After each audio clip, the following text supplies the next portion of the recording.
Walang sino man ang nakakaintindi ng takbo ng politika sa bansa hanggang hindi natin naiintindihan na hindi naman talaga ang mga problema natin ang pangunahin nilang pinagsisikapang solusyonan, kundi ang mga sarili nilang problema kung paano sila may hahalal muli sa ikalawang pagkakataon, sa ikatlo, sa ikaapat at sa susunod pang mga panahon.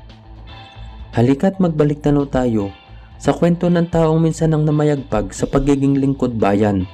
Iniangat ang kanyang distrito, pinaunlad at ipinakilala sa kapuluan hanggang makarating sa Kapitolyo bilang ama ng lalawigan. Ngunit sa kanyang pagnanasang patuloy na maglingkod, patuloy din niyang tinanggap ang mga di kaya-ayang intriga sa pandinig na nagpapatunay na walang permanenteng kaibigan o kaaway sa politika. Ang kwento ni Gobernador Rafael Puchero Nantes o yung tinaguriang Kuya Rapi ng lalawigan ng Quezon. Pero kung bago ka pa lang sa ating channel, pakipindot na din po ng like, subscribe at bell notification button para palagi kang updated pag may mga bago tayong kwentong kagaya nito. Paano nga ba natin mapipili ang tunay na lingkod bayan sa hindi? Gayong lahat sila ay nagnanais makaupo sa pwesto. Isinilang noong ika-4 ng Enero taong 1957, si Rafael o si Rapi Nantes ay tubo sa bayan ng Pulilio sa probinsya ng Quezon. Siya ay lumaki sa kanyang lola Teryang, kapiling ng mga isda na kanilang ibinebenta sa mga bahay-bahay para sa pang-araw-araw na pangangailangan. Nang sila ay lumipat sa Maynila, nanirahan ang pamilya niya malapit sa Campo Aguinaldo at dito naging shine boy ng mga general at iba pa mga opisyal ang batang si Rapi bilang pantustos sa kanyang pag-aaral. Sa mababang paaralan ng Campo Crame siya unang nag-aral ng elementarya. Bago niya ito pinagpatuloy sa kanilang probinsya sa Quezon, dito siya nakapagtapos sa mataas na antas noong taong 1978.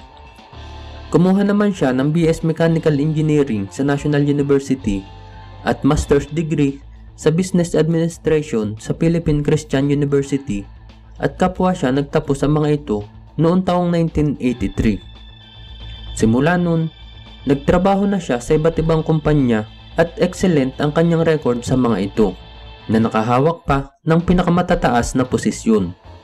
Dahil bilang isang engineer at businessman, si Rapi ay isa ring inventor na nakagawa ng industrial batteries na tumatagal sa malalaking makina at sobrang taas o baba ng temperatura. Kinilala ito ng Department of Science and Technology o DOST na siyang nagbigay sa kanya ng parangal. Naging presidente at general manager din siya ng Neutron Battery Company. Ganon din sa Banahaw Utilities Corporation at Neutron Broadcasting Network noong buong panahon ng dekada 90. Taong 1998, nang una niyang pasukin ang politika, tumakbo at nakaupo si Rapi bilang mambabatas ng unang distrito ng Quezon. Bilang lingkod bayan, excellent din ang grado niya dito mula sa mga tao. Aktibo si Congressman Rapi Nantes sa maraming mga organisasyon na nakakatulong sa pagpapaunlad ng komunidad at di mabilang na parangal ang sa kanya'y ipinagkaloob. Ilan sa mga ito ay ang Outstanding Congressman of the New Millennium, Best Public Servant and Landmark Legislation, ang Gawad Kamasa Leadership for Progress Award, Most Outstanding Legislator Award, Hall of Fame Award para sa Top 20 Most Accomplished Personality sa bansa. Lahat yan noong unang panahon ng kanyang pagiging congressman at napakarami pang iba na nagdala naman sa kanya bilang Most Consistent Outstanding Congressman sa 3 sunod-sunod na termino hanggang taong 2007. Maliban dito, si Rapi Nantes ay humawak din ng mahalagang posisyon sa mga organisasyon na kanyang kinabibilangan. Wala pa siya sa politika ay aktibo na siya sa pagkakawang gawa. Naging presidente siya ng Quezonian 1923 Incorporated, mga Rotary Club at Lions Club sa iba't ibang bayan sa Quezon. Miyembro din siya ng Southern Tagalog Investors Association, ng Boy Scout of the Philippines at napakarami pang iba. Naging Secretary General din siya at Convener of Supreme Grand Council na isa sa pinakamataas na posisyon ng kanilang brotherhood na Tau Gamma Pi Fraternity. Ito rin ang nagpakilala sa kanya sa bansag na Kuya Rapi o Brad Rapi. Samantalang na matapos ang kanyang termino bilang congressman, taong 2007 nang tumakbo at naluklok naman siya bilang punong lalawigan ng Quezon. At gaya ng nauna, muli excellent ang kanyang grado pagdating sa paglilingkod bayan.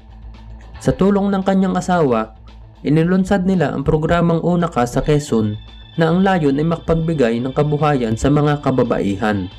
Pinaglaanan din ng atensyon ni Gobernador Rapi Nantes ang pagpapaunlad sa probinsya sa pamamagitan ng pagpapatayo ng mga tulay, mga farm-to-market roads, mga paaralan, at iba't iba pang mga infrastruktura na makapaghahatid sa lalawigan patungo sa kaunlaran. Siya din ang may akda nang mailipat ang munisipalidad ng Tayabas patungong panibagong syudad sa probinsya bilang Tayabas City. Ganon din ang Southern Luzon Polytechnic College na naging Southern Luzon State University na isa sa pinakamalaki sa buong Quezon. Pero sa kabila ng lahat ng ito, nagwakas pa rin sa trahedya ang kanyang kasaysayan. Taong 2010 elections, sinubukan niyang ma-re-elect sa pagkagobernador, ngunit yumuko siya sa kalaban nang may malayong agwat sa likod nito. Lumasap siya ng unang pagkatalo sa loob ng 12 taong pamamayagpag mula sa kalabang tinalo na niya sa nauna nilang tagisan sa pagkagobernador. Ngunit ang pinakamasaklap sa lahat, noong ika-17 ng Mayo taong 2010, hindi pa halos natatapos ang halalan pero malinaw na ang magiging resulta. Nakatakda na siyang ibaba ang sarili sa nakatakdang panahon kasabay ng pagdalo niya sa nakasanayang flag ceremony. Huling public speech ni Gobernador Rapi Nantes, muli niyang ipinahayag sa lahat ang kanyang mga pangarap sa probinsya. Nagpasalamat din siya sa mga taong naging bahagi ng kanyang pamamayagpag kasama ang pamamaalam ng may kapayapaan. Pinatatawad na din niya ang mga taong nasa likod ng pagbagsak niya dahil ayaw niyang bumaba sa pwesto ng may mabigat na dinadala. Pagkatapos ng makasaysayang talumpati na yun, dakong 3:00 ng hapon nang umalis siya sa lugar lula ng isang helicopter. Ngunit hindi pa man nakakalayo, lumipad lang ito pataas at pagkatapos ay bigla na lang nagmalfunction hanggang sa tumigil ang makina sa ere. Bumulusok ang helicopter sa isang subdivision di kalayuan sa kanilang pinanggalingan at sumabog pa ito ng sobrang lakas na nakadamay pa ng hindi bababa sa 10 kabahayan na natupok dahil sa nasabing pagsabog. Dead on the spot ang 4 na sakay ng helicopter na yun at 2 bata na nakasama sa bahay na binagsakan nila. Silang lahat ay di na makilala sa kalunos-lunos na kalagayan dahil sa natupok ng apoy kasama na ang kawawang gobernador. Si Gobernador Rapi Nantes ay pumanaw sa edad na 53 anyos lamang bago pa man ang formal na pagtatapos ng kanyang termino. Aksidente ang lumabas sa investigasyon ng mga pulis sa pangyayari, bagamat may natagpuan silang 2 islag na sunog na bala at di matukoy na halaga ng mga sunog na pera. Sarado na ang kaso kung papaniwalaan ang bersyon na ito ng investigasyon. Ngunit kung usaping politikal, iba ang pananaw ng mga taga-suporta at pamilya ni Gobernador Rapi Nantes.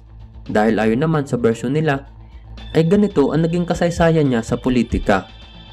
Si Rapi Nantes ay isang opisyal ng maimpluwensyang Liberal Party noon bago pa man naging presidente si Pangulong Pinoy.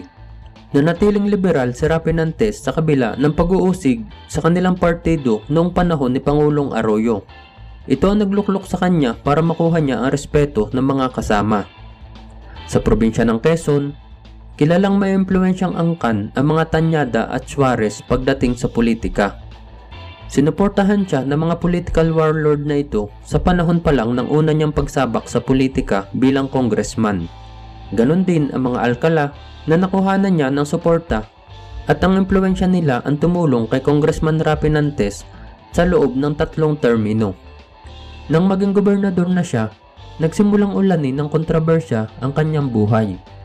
Si Gobernador Rapi Nantes ay binanata ng mga journalist sa lugar nila saan nila'y koneksyon nito sa sindikato ng droga na may pagawaan sa ilang isla ng Quezon. Iniuugnay din siya sa naunang pagkamatay sa 2nd distrito ng Quezon na si Congressman Jun Ponsalan. Sa mga akusang ito, nagsimulang masira ang kanyang pangalan sa mga tao. Nagkaroon din ng controversial na panukala noon si Congressman Erin Tanyada na hatiin ang lalawigan ng Quezon para solusyonan ang anilay mabagal na pag-asenso ng probinsya, ngunit mas lumutang ang pampulitikang interes sa nasabing panukala dahil masyado nang maliit ang nag-iisang probinsya para sa mga political warlords na lahat ay naghahangad ng posisyong uupuan. Hinarang ni Governor Rafi Nantes ang nakaambang pagkakahati na ito ng Quezon at natalo nga sa plebisitong naganap ang Yes to Hati Quezon. At sa pagkabigong ito ng mga Tanyada, normal lang nakikurot ito sa kanilang dibdib. Nang sumunod na eleksyon ng 2010, muling hinarap ng mga Suarez si Governor Rafi Nantes at sa pagkakataong ito, ang mga Suarez na ang sinuportahan ng mga Tanyada, ganong kapwa niya liberal ang gobernur at kalabang partido naman nila ang mga Suarez. Ganon din ang mga Alcala. Ilan linggo lang bago ang eleksyon, bumaligtad na rin sila kay Governor Nantes, kaya ito nanatiling nag-iisa kalaban ang malalaking political clan sa lugar. May balita din na naglabas ng malaking pondo si Governor Nantes para sa allowance ng kanyang mga mayor sa iba't ibang bayan na silang nakatakdang magbantay sa boto nito. Ngunit walang nakarating na tulong sa kanila mula sa mga coordinator na pinagbigyan ng pera. Lumaganap din noon ang karahasan sa probinsya at mas marami sa mga naging biktima ay mga kaalyado ng gobernador. Ito din ang unang beses ng automated elections na ginanap sa bansa. Napabalita din na pinalitan ng memory card ng PCOS machine na ayon pa sa kampo ng mga Nantes ay pumabor sa kanilang mga kalaban. Ninais ni Governor Rafi Nantes na magtungo sa Manila para kausapin ang kanyang abogado para naman sa legal na aksyon sa nakaambang pagkatalo sa nagaganap na bilangan. Ganon din kasabay nito ang pagtawag sa kanya ng media mula sa Channel 2 para sa isang panayam tungkol sa opinyon niya sa nagaganap na halalan. Tumangging makipag-usap si Governor Rafi Nantes sa telepono sa pag-asang minomonitor siya ng kanyang mga kalaban. At sa halip, nagwika ang gobernador na magtutungo na rin lang siya sa Maynila. Bantayan na lang nila siya doon para sa mga pasabog na siya na mismo ang magsisiwalat sa media. At sa mga sandaling ito nga naganap ang trahedya. Patungo na sana siya sa Maynila na sumabog ang kanyang sinasakyang helicopter. Ito ay kabibili pa lang niya, ilang buwan pa lang ang nakakaraan at nakapagtala na ng libu-libong oras na flight time, kaya't may tuturing na isa sa pinakaligtas na helicopter sa merkado. Kakagaling lang din nila noon sa Maynila bago umuwi sa Quezon nang walang naging problema. Ganon din, ang naka-assign na security ay nakapagtatakang nawala ito ilang sandali lang bago lumipad. May hinala pa ang pamilya nila na may mga sangkot na kamag-anak o taong malalapit mismo kay Governor Rafi Nantes ang may kinalaman sa pagpapabagsak sa kanya. Sa dahilang sila lang ang nakakaalam. Walang sino man ang nakakaintindi ng takbo ng politika sa bansa. Hanggang hindi natin naiintindihan na hindi naman talaga ang mga problema natin ang pangunahin nilang pinagsisikapang solusyonan, kundi ang mga sarili nilang problema kung paano sila maihahalal muli sa ikalawang pagkakataon, sa ikatlo, sa ikaapat, at sa susunod pang mga panahon. Ikaw kaibigan, nagiging sunod-sunuran ka rin ba sa mga politikong iyong iniidolo? Totoo ba silang mga lingkod bayan? O naghahanap lang ng paghaharian?